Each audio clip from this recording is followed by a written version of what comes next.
What we know about anxiety is it doesn't carry on forever. It tends to go up in a curve and it peaks and then it drops off again.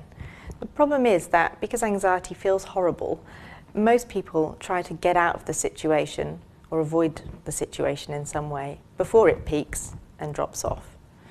Therefore, you kind of don't learn not to be afraid. So if you have fear, say, of spiders, your fear is what we'd say paired with the spider, and that spider triggers it. When we talk about exposure, what we're helping people to do is to stay with the fear until it peaks and comes back down again, so that the link between fear and spiders is broken. What we want to do is help somebody to sit through their fear where it peaks and calms down, but that has to be manageable, and it tends to come in waves. So the first thing you do is make, we'd call it a hierarchy, but it's grading the difficulty.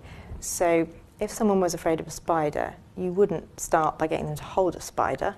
You might show them a cartoon picture, and then a photograph, and then a small spider in a clear box, something like that, and gradually build it up. And it's very individual and different for different people.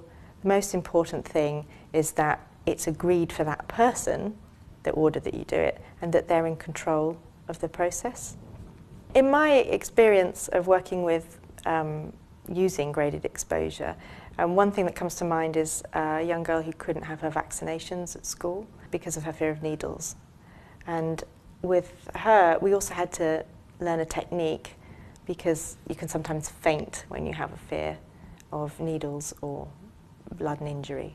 So we learned the technique first by applying tension to stop her fainting, and then in that situation we worked through the same grading of difficulty, starting with a picture of a needle and then bringing syringes into the session. She'd practice touching them, taking the lids on and off, that sort of thing, and working up to the point where she was able to actually have injections with me there, and then being able to go off to school and have her vaccinations.